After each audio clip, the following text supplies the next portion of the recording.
Hi everyone, welcome back to Sirisha channel. 9ನೇ ತರಗತಿಯ ಮೊದಲನೇ ಅಧ್ಯಾಯ ಸಂಖ್ಯಾ ಪದ್ಧತಿಯವರಿಗೆ ಬರ್ತಾ ಇದ್ವಿ. ಅದರಲ್ಲಿ ನೆಕ್ಸ್ಟ್ ಪಾಯಿಂಟು ವಾಸ್ತವ ಸಂಖ್ಯೆಗಳಿಗೆ ಘಾತಾಂಕ ನಿಯಮಗಳು. ಇಂಗ್ಲೀಷಲ್ಲಿ law of exponents of real numbers ಅಂತ ಹೇಳಿ ಕರಿತೀವಿ. Law of exponents of real numbers, exponent formulas ಅವುಗಳನ್ನ ಕರೆಕ್ಟಾಗಿ ನೋಡ್ಕೊಳ್ರಿ. ಫಾರ್ಮುಲಾ ಬಂದರೆ ನೆಕ್ಸ್ಟ್ ಉದಾಹರಣೆ ಲೆಕ್ಕಗಳು, example ex and exercise like ಪ್ರಾಬ್ಲಮ್ಸನ್ನು ನಾವು ಈಸಿಯಾಗಿ ಸಾಲ್ವ್ ಮಾಡ್ಬೋದು. ಫಾರ್ಮುಲಾ ಬರಲಿಲ್ಲದ್ರೆ ಏನು ಮಾಡಬೇಕು ಅನ್ನೋದೇ ಗೊತ್ತಾಗಲ್ಲ. ಓಕೆ, ಫಾರ್ಮುಲಾ ಕರೆಕ್ಟಾಗಿ ಅಂಡರ್ಸ್ಟ್ಯಾಂಡಿಂಗ್ ಮಾಡಿಕೊಂಡು ಮತ್ತು ಬಾಯ್ಹಾಟ್ ಹಾಕಿ ಪ್ರಾಕ್ಟೀಸ್ ಮಾಡಿ ಅದನ್ನು ಫಾರ್ಮುಲಾನ ಈಸಿಯಾಗಿ ಫ್ಲೂಯೆಂಟಾಗಿ ಬಾಯಿಗೆ ಬರಬೇಕು. ಅದು ಆ ಥರ ಪ್ರಾಕ್ಟೀಸ್ ಮಾಡಿ. ಓಕೆ, ಫಸ್ಟ್ ಲಾ ಏನು ಹೇಳುತ್ತೆ ಇದನ್ನು ಓದೋದು ನೋಡ್ಕೊಳ್ರಿ. a to the power m into a to the power n is equal to a to the power m plus n. ಅಂದರೆ ಕೆಳಗೆ ಬೇಸ್ ಏನಾಗಿರಬೇಕು, ಸೇಮ್ ಆಗಿರಬೇಕು. ಎ ಸೇಮ್ ಆಗಿರಬೇಕು. ಮೇಲ್ ಪವರ್ ಬೇರೆ ಬೇರೆ ಇದ್ದರೆ, ಇಲ್ಲಿ 4 ಇಲ್ಲಿ 5 ಇದ್ದರೆ ಅವೆರಡನೇ ಏನು ಮಾಡಬೇಕು, ಪವರನ್ನು ಆ್ಯಡ್ ಮಾಡಬೇಕು. ಬೇಸ್ ಹೆಂಗಿರುತ್ತೋ ಹಾಗೆ ಇರಬೇಕು. First formula. Second formula a to the power m whole to the power n ಅಂತ ಕೊಟ್ಟಿದ್ದಾರೆ. ಎ ಮೇಲೆ ಒಂದು ಪವರ್ ಇರ್ತೈತೆ. ಫಾರ್ ಎಕ್ಸಾಂಪಲ್ ನೋಡೋಣ. ಇದಕ್ಕೊಂದು ಎಕ್ಸಾಂಪಲ್ ನೋಡ್ತೀನಿ. So 2 to the power 2 into 2 to the power 3 ಅಂದರೆ ಏನು ಮಾಡ್ತೀವಿ, 2 to the power ಎರಡನ್ನು ಅಡಿಷನ್ ಮಾಡಬೇಕು. ಅಂದರೆ ಎಷ್ಟಾಗುತ್ತೆ, 5 ಆಗುತ್ತೆ. ಇಲ್ಲೇನಾಗುತ್ತೆ, ಇದೇ ಪ್ರಾಬ್ಲಮನ್ನು 2 to the 2 square into whole to the 3 ಆಗುತ್ತೆ. ಅವಾಗ ಇದು ಆನ್ಸರ್ ಏನಾಗುತ್ತೆ, ಮಲ್ಟಿಪ್ಲೈ ಮಾಡಬೇಕು ಎರಡನ್ನು. 2 to the power 2 3 6 ಆಗುತ್ತೆ. ಅರ್ಥ ಆಗುತ್ತಾ? ಸೊ ಓಲ್ ಪವರ್ಗಳಿದ್ದಾಗ ಹಿಂಗೆ ಬ್ರಾಕೆಟ್ ಆಗಿ ಮತ್ತೆ ಪವರ್ ಬಂದರೆ ಅವೆರಡನ್ನ ಮಲ್ಟಿಪ್ಲೈ ಮಾಡಬೇಕು. ಅಂದರೆ ಬ್ರಾಕೆಟ್ ಅಂದರೆ ಗುಣಾಕಾರದ ಚಿಹ್ನೆ, ಬ್ರಾಕೆಟ್ ಬಂದರೆ ಚಿಹ್ನೆಗಳನ್ನ ಮಲ್ಟಿಪ್ಲೈ ಮಾಡ್ಕೋಬೇಕು, ಸಂಖ್ಯೆಗಳನ್ನು ಮಲ್ಟಿಪ್ಲೈ ಮಾಡ್ಕೋಬೇಕು. ಸೊ ಇಲ್ಲೇನಾಗಿದೆ, ಸೊ ಇಲ್ಲಿ ಸೇಮ್ ಇದೆ, ಹೆಂಗಿದೆನೋ ಎಕ್ಸಾಂಪಲ್ ತೊಗೊಂಡಿದ್ದೀನಿ. 2 square into whole to the power 3 ಇದೆ. ಸೊ 3 2 6 ಆಗುತ್ತೆ. ಸೊ ಇಲ್ಲಿ ನೋಡ್ಕೊಳ್ರಿ, ನೆಕ್ಸ್ಟ್ ಫಾರ್ಮುಲಾ ಏನಿರುತ್ತೆ, a to the power m divided by a to the power n is equal to a to the power m minus n. For example ನೋಡಿ, 2 to the power 3 divided by 2 to the power 1 ಅಂತ ತೊಗೊಳ್ರಿ, ಅಥವಾ 2 to the power 3 divided by 2 ಅಂತ ತೊಗೊಂಡ್ರು ನಡೀತೈತಿ. ಈ ಫಾರ್ಮುಲಾಕ್ಕೆ apply ಮಾಡಿದ್ರೆ 2 to the power m, ಇದು m ಇದ್ದಂಗೆ ಅಲ್ವಾ, m ಅಂದರೆ 3, ಮೈನಸ್ ಕೆಳಗೆ ಏನೂ ಕೊಟ್ಟಿಲ್ಲ ಅಂದರೆ ಪವರ್ ಮೇಲೆ 1 ಇರುತ್ತೆ. ನೆನ್ಪಿಟ್ಕೊಳ್ರಿ, ಮೇಲೆ 2 ಅಲ್ಲಿ ಏನೂ ಕೊಟ್ಟಿಲ್ಲ ಅಂದರೆ ಏನಾಗಿರ್ತೈತಿ, ಪವರ್ 1 ಇರುತ್ತೆ. ಸೊ -1 2 to the power 2 ಅಥವಾ 2 ಸ್ಕ್ವೇರ್ ಅಂತ ಹೇಳಿ ಬರಿತೀವಿ. ಸೊ ನೆಕ್ಸ್ಟು ಇಲ್ಲಿ ನೋಡಿ, ಇಲ್ಲಿ ಅಷ್ಟೇ, ಇಲ್ಲಿ ಎಮ್ ಇದೆ, ಸಪ್ರೇಟ್ ಪವರ್ ಇದೆ. ಅಂದರೆ for example 2 square into 3 square ಇದ್ದರೆ ನಾವೇನು ಮಾಡ್ತೀವಿ, ಇವೆರಡನ್ನ ಮಲ್ಟಿಪ್ಲೈ ಮಾಡ್ತೀವಿ. ಇಲ್ಲಿ ಇದು ಎ ಇದ್ದಂಗೆ ಇದು ಬಿ ಇದ್ದಂಗೆ, ಪವರ್ ಸೇಮ್ ಇದೆ, ಎಮ್ ಇದೆ. ಅಂದರೆ ಇಲ್ಲಿ 2 ಪವರ್ ಸೇಮ್ ಇದ್ದು ಕೆಳಗೆ ಬೇಸ್ ಬೇರೆ ಬೇರೆ ಇದ್ದಾಗ ಬೇಸನ್ನು ಮಲ್ಟಿಪ್ಲೈ ಮಾಡ್ಕೋಬೇಕು. 2 3 6, ಇದು 2. ಓಕೆ, ಮೇಲೆ ಇಲ್ಲಿ ನೋಡಿ, ಎ ಮತ್ತು ಬಿ ಬೇಸ್ ಬೇರೆ ಬೇರೆ ಇದೆ. ಅಂದರೆ 2 ಮತ್ತು 3 ಬೇರೆ ಬೇರೆ ಇದಾವೆ. ಹಂಗಿದ್ದಾಗ ಅವೆರಡನ್ನು ಮಲ್ಟಿಪ್ಲೈ ಮಾಡಿ ಪವರ್ ಸೇಮ್ ಇಡಬೇಕು. ಕೆಳಗೆ ಬೇಸ್ ಸೇಮ್ ಇದ್ದು ಮೇಲೆ ಬೇರೆ ಬೇರೆ ಇದ್ದರೆ ಅದನ್ನು ಅಡಿಷನ್ ಮಾಡಬೇಕು. ಸೊ ಯಾವುದೇ ಬೀಜಾಕ್ಷರ ವೇರಿಯಬಲ್ಸ್ ಮೇಲೆ ಪವರ್ 0 ಇದ್ದರೆ ಅದ್ರ ಪೂರ್ತಿ ಟರ್ಮ್ ಏನಾಗುತ್ತೆ, 1 ಆಗುತ್ತೆ. ನೆನ್ಪಿಟ್ಕೊಳ್ರಿ. ಇದು ಎಕ್ಸಾಂಪಲ್ ವೇರಿಯಬಲ್ಸ್ಗೆಲ್ಲ ಕಾನ್ಸ್ಟೆಂಟ್ಗಾದರೂ ತೊಗೋಬೋದು. For example 3 to the power 0 ಅಂದರೆ ಅದ್ರ ಬೆಲೆ ಏನಾಗುತ್ತೆ, 1 ಆಗುತ್ತೆ. ಇದು ನೆನ್ಪಿಟ್ಕೊಳ್ರಿ. ಸೊ ಯಾವುದೇ ವೇರಿಯಬಲ್ ಮೇಲೆ ಪವರ್ 0 ಇದ್ದರೆ whole term is equal to 1 ಆಗುತ್ತೆ. ಅಷ್ಟು ಬೆಲೆ 1 ಆಗುತ್ತೆ. ಸೊ ನೆಕ್ಸ್ಟ್ ಇಂಪಾರ್ಟೆಂಟ್ ನೋಡ್ಕೊಳ್ರಿ, 1/a to the power n ಅನ್ನು ನಾವು ಮೇಲ್ ಬರ್ಕೊಂಡ್ವಿ ಅಂದರೆ a to the power n ಅನ್ನು ಮೇಲ್ ಬರ್ಕೊಂಡಾಗ ಇಲ್ಲಿ ಪ್ಲಸ್ ಇದ್ದದ್ದು ಮೇಲ್ ಬರ್ಕೊಂಡಾಗ ಏನಾಗುತ್ತೆ, ಮೈನಸ್ ಆಗುತ್ತೆ. ಪ್ಲಸ್ n ಇದ್ದದ್ದು ಏನಾಗುತ್ತೆ, ಮೈನಸ್ n ಆಗುತ್ತೆ. ಈ ಮೈನಸ್ n ಇದ್ದದ್ದು ಕೆಳಗೆ ಬರ್ಕೊಂಡ್ರೆ 1/a to the power plus n ಆಗುತ್ತೆ. ಕರೆಕ್ಟಾಗಿ ನೋಡ್ಕೊಳ್ರಿ. ಕೆಳಗಿದ್ದು ಮೇಲೆ ಬರ್ಕೊಂಡ್ರೆ ಪ್ಲಸ್ ಇದ್ದದ್ದು ಮೈನಸ್ ಆಗುತ್ತೆ, ಮೇಲೆ ಮೈನಸ್ ಇದ್ದು ಕೆಳಗೆ ಬರ್ಕೊಂಡ್ರೆ ಅದು ಪ್ಲಸ್ ಆಗುತ್ತೆ. ಓಕೆ, ಸೊ ನೆಕ್ಸ್ಟ್ ನೋಡ್ರಿ, nth ರೂಟ್ ಅಂದರೆ ರೂಟು ಕ್ಯೂಬ್ ರೂಟ್. ಇಲ್ಲಿ ನೋಡ್ರಿ, ಕ್ಯೂಬ್ ರೂಟ್, ಇಲ್ಲಿ ಕ್ಯೂಬ್ ರೂಟ್ ಬಂದಿದೆ, ಹೌದಾ? ಸೊ ಇಲ್ಲಿ ಏನು ರೂಟ್ ಕೊಟ್ಟಿರ್ತಾರೆ, ರೂಟ್ ಅಂದರೆ 2 ಅಂತ ನಿಮ್ಗೆ ಗೊತ್ತು. ಕೆಲವೊಂದ್ಸಲ ಕ್ಯೂಬ್ ರೂಟ್ ಬರುತ್ತೆ, ಇಲ್ಲಿ 4 ಬರ್ತೈತಿ, 5th ರೂಟ್ ಅಂತ ಬರುತ್ತೆ. ಅವಾಗ ಬಂದಾಗ ಹೆಂಗೆ ಬರ್ಕೋಬೋದು, ಇದನ್ನು ಯಾವ ರೀತಿ ಬರ್ಕೋಬೋದಪ್ಪ ಅಂದರೆ ರ್ಯಾಷನಲ್ ನಂಬರ್ ಫಾರ್ಮಲ್ಲಿ ಯಾವ ರೀತಿ ಬರ್ಕೋಬೋದು ಅಂದರೆ, ಸೊ ಎ ಬರ್ಕೊಂಡು ಇದೇನಿರ್ತೈತಿ, ಇಲ್ಲಿ ಎನ್ ಅಂತ ಇರುತ್ತೆ. ಎನ್ ಜಾಗದಲ್ಲಿ 2 ಇರ್ಬೋದು, 3 ಇರ್ಬೋದು. ಅಲ್ಲಿ ನಂಬರ್ ಇದ್ದರೆ ನಂಬರ್ ಬರ್ಕೊಳ್ರಿ, ಎನ್ ಇದ್ದರೆ ಎನ್ ಬರ್ಕೊತೀವಿ. ಇಲ್ಲಿ ಏನು ಕೊಟ್ಟಿದ್ದೀವಿ, 1/n. ಸೊ ಫಾರ್ ಎಕ್ಸಾಂಪಲ್ ಇದನ್ನ ರೂಟ್ 3 ಹೆಂಗೆ ಬರ್ಕೋಬೋದು, 3 ಬರ್ಕೊಂಡು ರೂಟ್ ಅಂದರೆ ಎಷ್ಟು ನಿಮ್ಗೆ ಆಲ್ರೆಡಿ 2 ಅಂತ ಗೊತ್ತು. ಸೊ ಇಲ್ಲಿ 2 ಇರುತ್ತೆ, ರೂಟ್ ಅಂದರೆ 2 ಅಂತ. ಸೊ 1/2 ಅಂತ ಬರ್ಕೊತೀವಿ. 5th ರೂಟ್ ಅಂದರೆ 5 1/2 ಅಂತ ಬರ್ಕೊತೀವಿ. ಇಲ್ಲಿ ಕ್ಯೂಬ್ ರೂಟ್ ಇದೆ ಅಂದರೆ 3 ಕೊಟ್ಟಿದ್ದಾರೆ, 7 1/3 ಅಂತ ಹೇಳಿ ಬರ್ಕೊತಿದ್ದೀವಿ. ಇವು law of exponents of real ನಂಬರ್ಸ್ಗೆ ಎಕ್ಸ್ಪೊನೆಂಟ್ಸ್ ಫಾರ್ಮುಲಾ. ಈ ಫಾರ್ಮುಲಾ ಯೂಸ್ ಮಾಡಿ ನಾವು ಸಿಂಪ್ಲಿಫಿಕೇಶನ್ ಮಾಡೋಣ, ಉದಾಹರಣೆ ಲೆಕ್ಕಗಳನ್ನು ಸಿಂಪ್ಲಿಫಿಕೇಶನ್ ಮಾಡೋಣ. Okay, simplify. Example, simplify 17 square into 17 to the power 15 ಇದೆ. ಇದು ಯಾವ ಫಾರ್ಮುಲಾ ಇದೆ, a to the power m into a to the power n is equal to a to the power m plus n formula ಥರ ಇದೆ ಅಲ್ವಾ? So ಇವಾಗ ನಾವೇನು ಮಾಡ್ಕೋಬೋದು, ಡೈರೆಕ್ಟಾಗಿ 17 ಅಂತ ಬರೆದು 2 + 5 ಬರೆದು, so next 17 to the power 7 ಅಂತ ಬರಿತೀವಿ. ಮುಗೀತು, ಆನ್ಸರ್ ಇಷ್ಟೇ. ಓಕೆ, ಸೊ ಡೈರೆಕ್ಟಾಗಿ ಬರೀತಿದ್ದೀವಿ. ಸೊ ನೆಕ್ಸ್ಟ್ ಇದು ಈ ಫಾರ್ಮುಲಾ ಅಪ್ಲೈ ಆಗುತ್ತೆ ಅನ್ನೋದು ನಿಮ್ಗೆ ಗೊತ್ತಾಗಬೇಕು. ಕೆಳಗೆ ಬೇಸ್ ಸೇಮ್ ಇದ್ದಾಗ ಮೇಲಿದ್ದಾವೆ ಆ್ಯಡ್ ಮಾಡಬೇಕು ಅನ್ನೋದು ಈ ಫಾರ್ಮುಲಾ ಬರೆದ್ರೆ ಸೊ ಇದು ಅಂಡರ್ಸ್ಟುಡ್, ನಿಮಗಿದು ಗೊತ್ತಿದೆ ಮಾಡ್ತೀರಾ ಅಂತ. ಓಕೆ, ಸೊ ಫಾರ್ಮುಲಾ ನೆನ್ಪಿಟ್ಕೋಬೇಕು. Second 5 square whole to the power 7 ಅಂತ. ಓಕೆ, ಇದು ಯಾವ ಫಾರ್ಮುಲಾ ಇದ್ದಂಗ a to the power m whole to the power n is equal to a to the power mn. ಅಂದರೆ ಏನು ಮಾಡಬೇಕು, ಇದನ್ನು ಮಲ್ಟಿಪ್ಲೈ ಮಾಡಬೇಕು. ಮಲ್ಟಿಪ್ಲೈ ಮಾಡಿದ್ರೆ 7 2s 14 ಆಗುತ್ತೆ. ಡೈರೆಕ್ಟಾಗಿ ಆನ್ಸರ್ ಬರೀಬೋದು. Okay, so next third problem 23 power 10 divided by 23 power 7. So ಇದು ಯಾವ ಫಾರ್ಮುಲಾ ಇದ್ದಂಗೆ ನಿಮ್ಗೆ ಆಲ್ರೆಡಿ ಗೊತ್ತಿದೆ. a to the power m divided by a to the power n is equal to a to the power m minus n. ಅಂದರೆ 23 ಮೇಲೆ ಎಷ್ಟಿದೆ, m ಅಂದ್ರೇನು ಮೇಲಿದೆ, m ಇದ್ದಂಗೆ ಇದು n ಇದ್ದಂಗೆ. ಹೌದಾ, m ಅಂದರೆ 10 ಮೈನಸ್ n ಅಂದರೆ 7. So answer 23 to the power ಎಷ್ಟಾಗುತ್ತೆ, 3 ಆಗುತ್ತೆ. 10 7 ಆದರೆ 3 ಆಗುತ್ತೆ. So next fourth problem 7 to the power 3 into 9 to the power 3. ಇದು ಯಾವ ಫಾರ್ಮುಲಾ ಇದ್ದಂಗೆ, so a to the power m into b to the power m ಇದ್ದಂಗೆ A B whole to the power m ಇದ್ದಂಗೆ. Okay, so next ಏನು ಮಾಡಬೇಕಿಲ್ಲಿ, multiply ಮಾಡ್ಕೋಬೇಕು ಎರಡನ್ನು. 9 7s 63 hole to the power 3.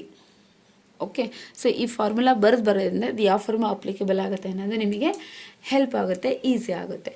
Okay, so next example ನೋಡೋಣ. Okay, so next problem ನೋಡ್ತಾ ಇದ್ದೀವಿ.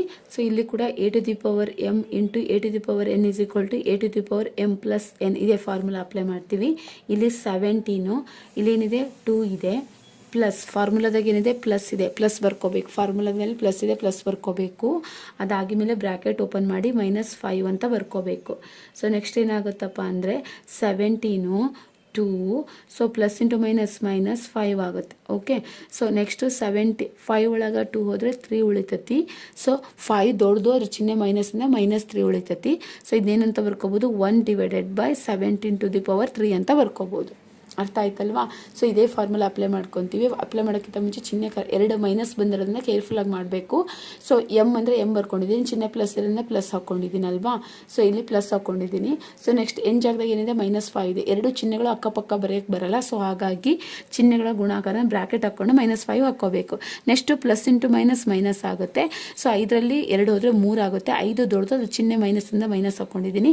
ಇದು ಯಾವ ಫಾರ್ಮಲ್ಲಿ ಬರ್ಕೋಬೋದು ನಿಮ್ಗೆ ಆಲ್ರೆಡಿ ಗೊತ್ತಿದೆ. a to the power -n ಅನ್ನು 1/a to the power n ಅಂತ ಹೇಳಿ ಬರ್ಕೋಬೋದಲ್ಲ, ಆ ಫಾರ್ಮಲ್ಲಿ ಬರ್ಕೊಂಡಿದ್ದೀನಿ. Is equal to 1/17 to the power 3 ಅಂತ ಹೇಳಿ ಬರ್ಕೊಂಡಿದ್ದೀನಿ. So next problem 5 square whole to the power -7. Okay, so ಇದು ಸೇಮ್ ಇದೆ, ಅದೇ formula. a to the power m whole to the power n is equal to a to the power mn ಇದ್ದಂಗೆ formula. So ಡೈರೆಕ್ಟಾಗಿ multiply ಮಾಡಿ.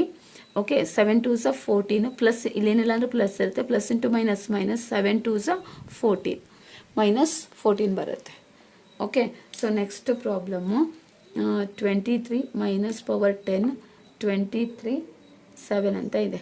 So ಇದು ಯಾವ formula ಹೇಳ್ತೀವಿ, same ಅದೇ formula. a to the power m divided by a to the power n is equal to a to the power m minus n. ಇಲ್ಲಿ ಚಿಹ್ನೆ ಅಷ್ಟೇ ಚೇಂಜ್ ಮಾಡಿಕೊಟ್ಟಿದ್ದಾರೆ. ಚಿಹ್ನೆ ಚೇಂಜ್ ಆದಾಗ ಏನಾಗುತ್ತೆ ಅಂತ. m ಅಂದ್ರೇನು -10 ಅಂತ ಇದೆ, -7. ಓಕೆ, ಸೊ 23 ಎರಡು ಕಡೆ ಮೈನಸ್ ಇರೋದ್ರಿಂದ ಅಡಿಷನ್ ಮಾಡಬೇಕು. ಅಡಿಷನ್ ಮಾಡಿ 17 ಅಂತ ಇಡಬೇಕು. ಅಂದ್ರೆ ನೋಡಿ, ಇಲ್ಲಿ ಮೈನಸ್ ಇದೆ, ಇಲ್ಲಿ ಮೈನಸ್ ಇದೆ. ಮೈನಸ್ ಇದ್ದಾಗ ಆ್ಯಡ್ ಮಾಡಬೇಕು, ಕೂಡಬೇಕು. 10 7 10 + 7 17 ಆಗುತ್ತೆ. ಚಿಹ್ನೆ ಮೈನಸ್ಸೇ ಇಡಬೇಕು. Okay, last problem. ಇಲ್ಲಿ ನೋಡಿ, ಬೇಸ್ ಬೇರೆ ಬೇರೆ ಇದ್ದಾಗ ಮಲ್ಟಿಪ್ಲೈ ಮಾಡಬೇಕು. 9 7s 63 63 -3. ಸೊ ಇದು ಯಾವ ಫಾರ್ಮುಲಾ ಇದ್ದಂಗೆ, a to the power m into b to the power m is equal to A B whole to the power m ಇದ್ದಂಗೆ ಈ ಫಾರ್ಮುಲಾ ಅಪ್ಲೈ ಮಾಡ್ತೀವಿ. Okay, so next simplify. ಇಲ್ಲಿ ನೋಡಿ, ಎಲ್ಲ ಹೋಲ್ ನಂಬರ್ ಬರ್ತಿತ್ತು, ಡೈರೆಕ್ಟಾಗಿ ಬಾಯಲ್ಲೇ ಅಡಿಷನ್ ಮಾಡಿ ಇಕ್ತಿದ್ವಿ. ಇಲ್ಲೇನಾಗಿದೆ, ಫ್ರಾಕ್ಷನ್ ಇದೆ. ಫ್ರಾಕ್ಷನ್ ಅಂದರೆ ನಥಿಂಗ್ ಬಟ್ ರ್ಯಾಷನಲ್ ಫಾರ್ಮಲ್ ಇದೆ. ಓಕೆ, p/q ರೂಪದಲ್ಲಿದೆ. ಸೊ ಇಲ್ಲಿ ಅದೇ ಫಾರ್ಮುಲಾನೇ ಅಪ್ಲೈ ಆಗುತ್ತೆ. ಸೊ ಅದರ ಬದಲಿ a to the power p into a to the power q is equal to a to the power p + q ಅಂತ ತೊಗೊತೀವಿ. ಸೊ ಇಲ್ಲೇನು mn ಬದಲಿ p q ತೊಗೊತೀವಿ ಅಷ್ಟೇ, ಅದೇ ಫಾರ್ಮುಲಾ, ಏನು ಚೇಂಜಸ್ ಇಲ್ಲ. ಓಕೆ, ಸೊ ಇಲ್ಲಿ ನೋಡಿ 2 ಬರ್ಕೋಬೇಕು. ಇದು ಪಿ ಇದ್ದಂಗೆ ಇದು ಕ್ಯೂ ಇದ್ದಂಗೆ, ಅಥವಾ ಎಮ್ ಎನ್ ಅಂತನಾದರೂ ತೊಗೊಳ್ರಿ. ಓಕೆ, ನಿಮಗೆ ಯಾವ್ದು ಈಸಿ ಆಗುತ್ತೋ ಅದು ತೊಗೊಳ್ರಿ. ಸೊ ಅವೆರಡನೇ ಏನು ಮಾಡಬೇಕು, ಆ್ಯಡ್ ಮಾಡಬೇಕು. ಅಂದರೆ 2/3 + 1/3. ಇಲ್ಲಿ ನೋಡಿ, ಡಿನಾಮಿನೇಟರ್ ಸೇಮ್ ಇದೆ, 3 ಇದ್ದಾಗ ಡೈರೆಕ್ಟಾಗಿ ಅಡಿಷನ್ ಮಾಡ್ತೀವಿ. ಡೈರೆಕ್ಟಾಗಿ ಅಡಿಷನ್ ಮಾಡಿ ಏನು ಮಾಡ್ತೀವಿ, 2 + 1 ಏನಾಗುತ್ತೆ, 3 ಆಗುತ್ತೆ. ಸೊ 3 1s ಆನ್ಸರು 2⁴ ಆಯ್ತಲ್ಲ. First problem finish. Second problem. Okay, so 3 1⁵ whole power 4 ಅಂತ ಕೊಟ್ಟಿದ್ದಾರೆ. ಓಕೆ, ಸೊ ಇಲ್ಲಿ ಏನು ಮಾಡಬೇಕಪ್ಪ ಅಂದರೆ ನಾವು ಮಲ್ಟಿಪ್ಲೈ ಮಾಡಬೇಕು. ಸೊ ಡೈರೆಕ್ಟಾಗಿ ಮಲ್ಟಿಪ್ಲೈ ಮಾಡಿದ್ರೆ ನಡೀತೈತಿ. 3 1/5 ಬ್ರ್ಯಾಕೆಟ್ ಅದು ನಥಿಂಗ್ ಬಟ್ ಇಂಟು ಇದ್ದಂಗೆ. ಇಲ್ಲೇನೆಲ್ಲ ಕೆಳಗೆ ಏನಿಲ್ಲ ಅಂದರೂ 1 ಇರುತ್ತೆ, ನೆನ್ಪಿಟ್ಕೊಳ್ರಿ. ಸೊ ಮಲ್ಟಿಪ್ಲೈ ಮಾಡಿ, 4 1s 4, ಕೆಳಗೆ 5 1s 5, ಅಂದರೆ 3⁴/5 ಆಗುತ್ತೆ. Okay, so next 7⁴1/5 divided by 7⁴1/3. Okay, so ಇದನ್ನು ಮಾಡೋಣ ಈಗ. ಇದು 7 1/5 ಇಲ್ಲಿ ಡಿವೈಡೆಡ್ ಬೈ ಇದೆ, ಅಂದರೆ ಮೈನಸ್ ಮಾಡ್ಕೋಬೇಕು. -1/3. ಓಕೆ, ಇಲ್ಲಿ ನೋಡ್ರಿ ಕರೆಕ್ಟಾಗ ಇಲ್ಲಿ ಡಿನಾಮಿನೇಟರ್ ಬೇರೆ ಬೇರೆ ಇದ್ದಾಗ ಎಲ್ ಸಿ ಎಮ್ ತೊಗೋಬೇಕು. ಎಲ್ ಸಿ ಎಮ್ ತೊಗೊಳೋದು ನಿಮ್ಗೆ ಆಲ್ರೆಡಿ ಗೊತ್ತಿದೆ. 5 ಮತ್ತು 3ಗೆ ಎಲ್ ಸಿ ಎಮ್ ಏನು ತೊಗೊತೀವಿ, 5 1s 3, 3 1s 5 3s 15. L C M 15 ಆಗುತ್ತೆ.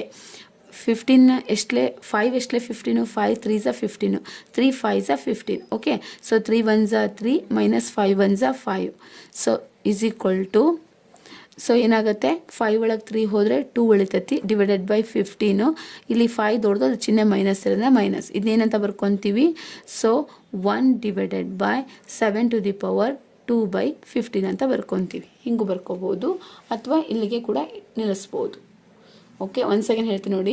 So a⁴m / a⁴n = a⁴m-1 formula ಹಾಕ್ಕೊತೀವಿ. 1/7⁴1/5 -1/3 ಮಾಡ್ಕೊತೀನಿ. 5 3 ಎಲ್ ಸಿ ಎಮ್ ತೊಗೊತೀನಿ, 15 ಆಗುತ್ತೆ. 5 3s 15, 3 5s 15. ಮಲ್ಟಿಪ್ಲೈ ಮಾಡಿ, 3 1s 3 -5 1s 5. 5 ಒಳಗೆ 3 ಹೋದರೆ 2 ಉಳಿತೈತಿ. 5 ದೊಡ್ಡದು, ಅದ್ರ ಚಿಹ್ನೆ ಮೈನಸ್ ಇರೋದನ್ನ ಮೈನಸ್ ಇಟ್ಟಿದ್ದೀನಿ. 7⁴ -2 / 15. ಸೊ ಇದನ್ನ ಯಾವ ರೀತಿ ಬರ್ಕೋಬೋದು, 1 ಡಿವೈಡೆಡ್ ಬೈ 7⁴2 / 15. ಇದು ಮೈನಸ್ ಇರುತ್ತಲ್ಲ, ಕೆಳ ಬರ್ಕೊಂಡ್ರೆ ಮೈನಸ್ ಹೋಗುತ್ತೆ. Okay, last problem.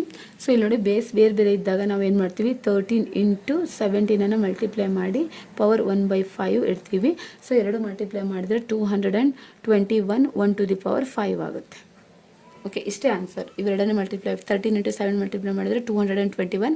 ಮೇಲೆ ಬೇಸ್ ಸೇಮ್ ಇದೆ, 1/5 1/5. ಸೊ 1/5 ಹಾಗೆ ಇಟ್ಟಿದ್ದೀನಿ. ಸೊ ಇದು 1/5. ಓಕೆ, ಮತ್ತು 15 ಅಲ್ಲ, 1/5 ನೋಡಿ, 2 2 1 ಬ್ರ್ಯಾಕೆಟ್ 1/5 ಈ ಥರ. ಓಕೆ, ಇಲ್ಲಿ ಕನ್ಫ್ಯೂಷನ್ ಆದರೆ ಈ ಥರ ಬರ್ಕೊಳ್ಳಿ. ಓಕೆ.